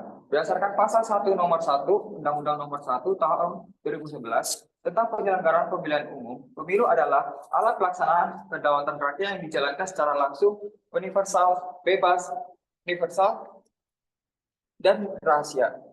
Di dalam wilayah negara Kesatuan Republik Indonesia, berdasarkan Pancasila dan Undang-Undang Dasar Negara Republik Indonesia tahun 1145, tujuan utama dari pemilihan umum adalah memberikan kesempatan kepada warga negara Indonesia untuk menyampaikan aspirasi mereka dan memilih para pemimpin yang akan mewakili hak-hak masyarakat dan dalam pemerintahan. Dalam pemilihan umum, masyarakat yang memenuhi syarat memiliki hak untuk memberikan suara mereka kepada kandidat atau partai politik yang mereka pilih. Hasil pemilu ini digunakan untuk menentukan siapa yang akan menduduki jabatan politik, baik di tingkat lokal, regional, maupun nasional. Dalam tahapan pemilu, terdapat kampanye di mana kampanye merupakan sebuah ajang untuk mempromosikan diri, untuk memperoleh dukungan.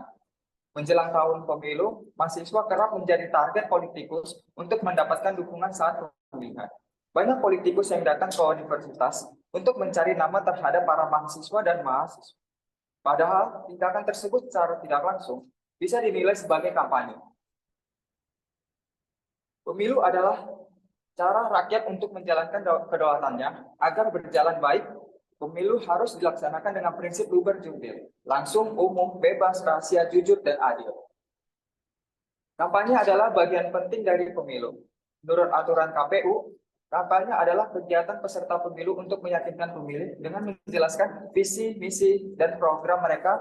Pelaksanaan kampanye memiliki batasan-batasan tertentu. Hal ini diperlukan untuk menjaga agar proses politik tetap bersih, terbuka, dan adil bagi semua pihak.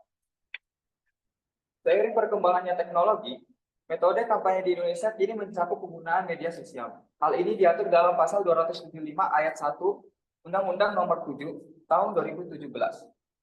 Yang merupakan aturan baru yang tidak ada dalam undang-undang sebelumnya atau dibilang Undang-Undang Nomor 10 Tahun 2008 dan Undang-Undang Nomor 42 Tahun 2008. Namun, kampanye di media sosial juga membawa tantangan baru, terutama penyebaran informasi palsu atau disebut hoax oleh pihak-pihak yang tidak bertanggung jawab.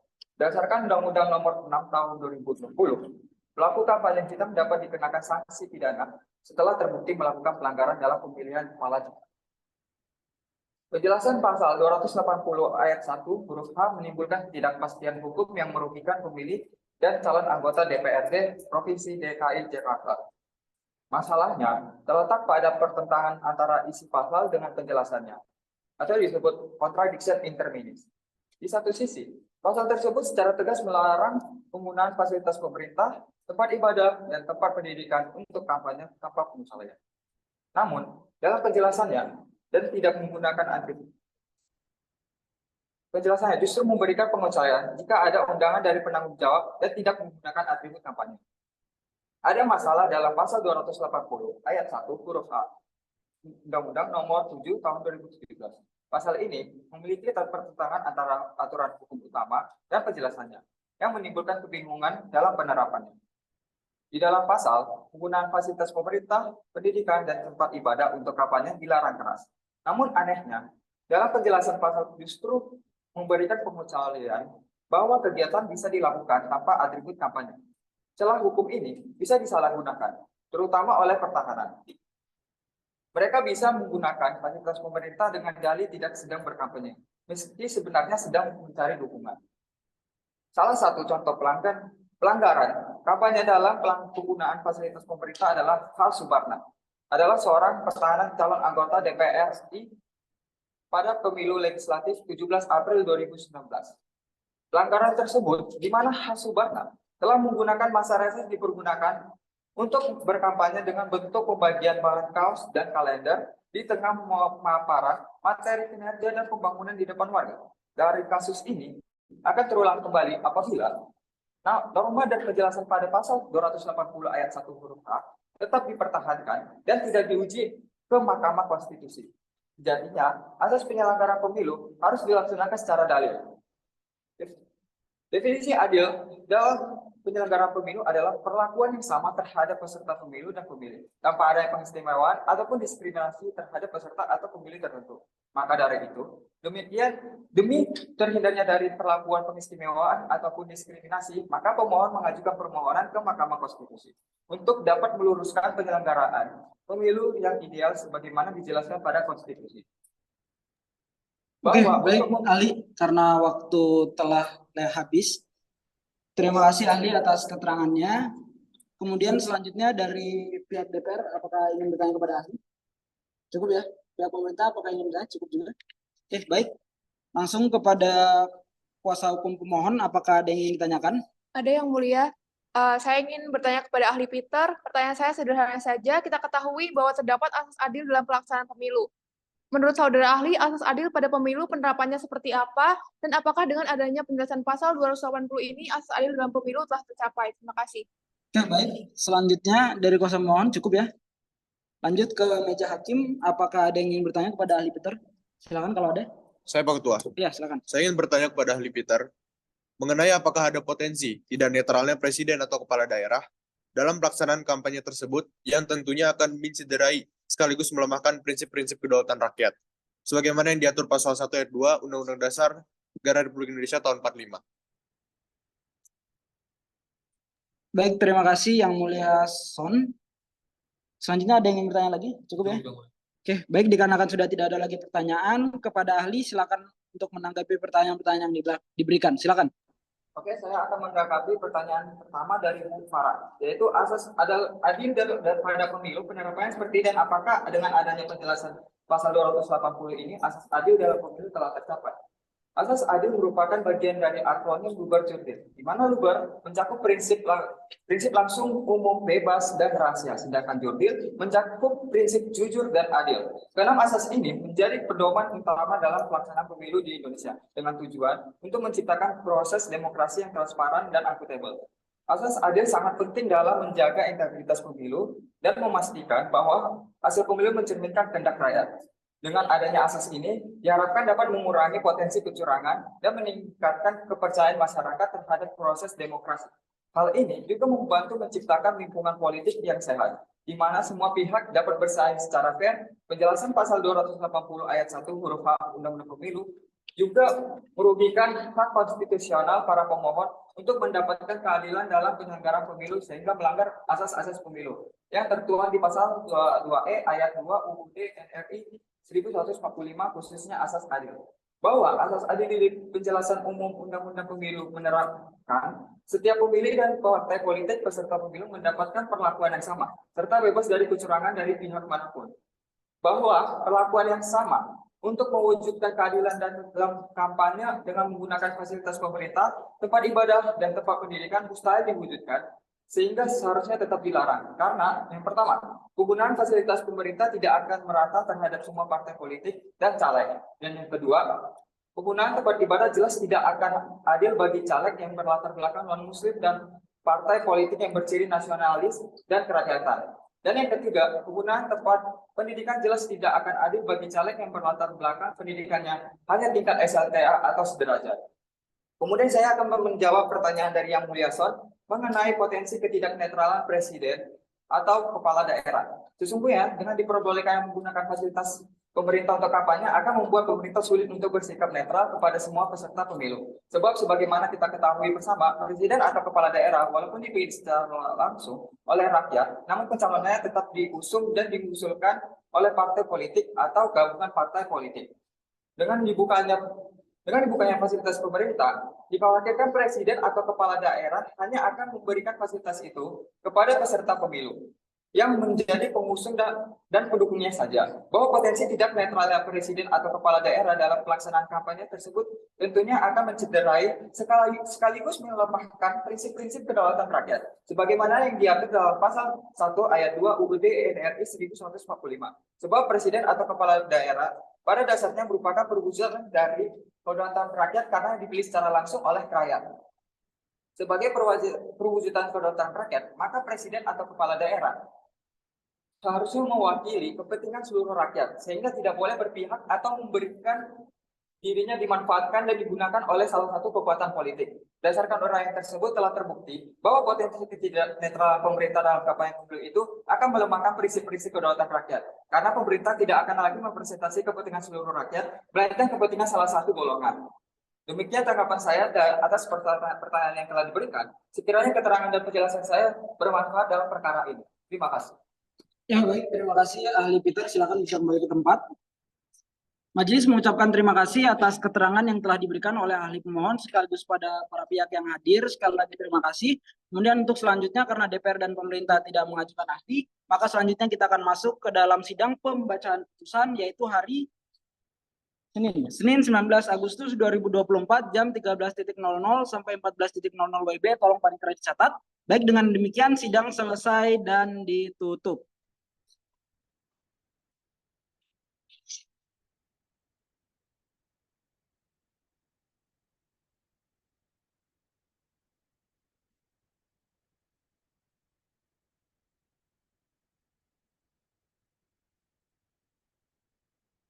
Sidang dibuka dan dinyatakan terbuka untuk umum. Assalamualaikum warahmatullahi wabarakatuh. Selamat siang, salam sejahtera untuk kita semua. Siang hari ini agenda persidangan adalah untuk pengucapan putusan nomor 65/PU/XXI/2024. Kita langsung mulai ya. Majelis telah menerima kesimpulan dari semua pihak dan telah dipelajari dan sudah kami sampaikan melalui kepanitraan. Kuasa pemohon apakah sudah menerima? Sudah ya. Dari pemerintah apakah sudah diterima? Sudah yang mulia. Dari DPR apakah sudah menerima? Baik, karena para pihak telah menerima, maka kita masuk ke putusan. Putusan nomor 65/PU strip XXI/2024 demi keadilan berdasarkan ketuhanan yang Maha Esa. Mahkamah Konstitusi Republik Indonesia yang mengadili perkara konstitusi pada tingkat pertama dan terakhir menjatuhkan putusan perkara pengujian Undang-Undang Nomor 7 Tahun 2017 tentang pemilihan umum terhadap Undang-Undang Dasar Negara Republik Indonesia tahun 1945 yang diajukan oleh 1. Henry Mantiri SH selaku pemohon 1, kemudian 2. Ong Yeni selaku pemohon 2.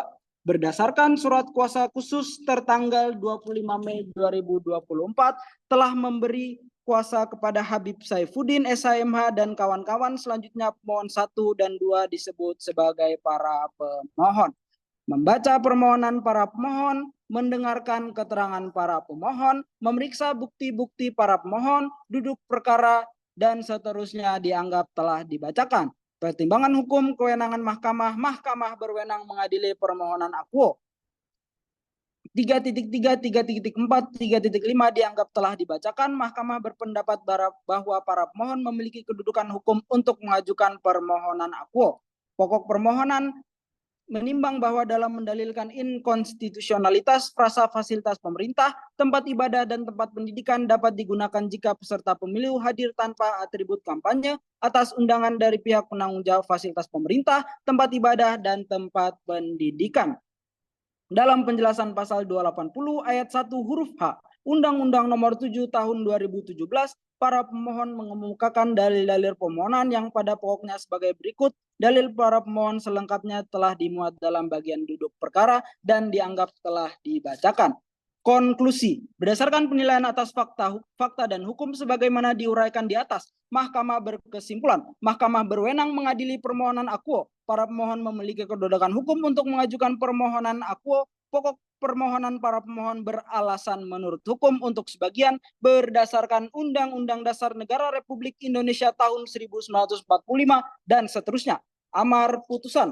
Mengadili, 1. Mengabulkan permohonan para pemohon untuk sebagian, 2. Menyatakan penjelasan pasal 280 ayat 1 huruf H Undang-Undang Republik Indonesia Nomor 7 Tahun 2017 tentang pemilihan umum sepanjang fasilitas pemerintah, tempat ibadah, dan tempat pendidikan dapat digunakan jika peserta pemilu hadir tanpa atribut kampanye pemilu atas undangan dari pihak penanggung jawab fasilitas pemerintah, tempat ibadah, dan tempat pendidikan bertentangan dengan Undang-Undang Dasar Negara Republik Indonesia tahun 1945 dan tidak mempunyai kekuatan hukum mengikat. 3. Menyatakan pasal 280 ayat 1 huruf H Undang-Undang Pemilu selengkapnya berbunyi menggunakan fasilitas pemerintah, tempat ibadah, dan tempat pendidikan kecuali untuk fasilitas pemerintah dan tempat pendidikan sepanjang mendapat izin dari penanggung jawab tempat dimaksud dan hadir tanpa atribut kampanye pemilu. 4. Memerintahkan pemuatan putusan ini dalam Berita Negara Republik Indonesia sebagaimana mestinya.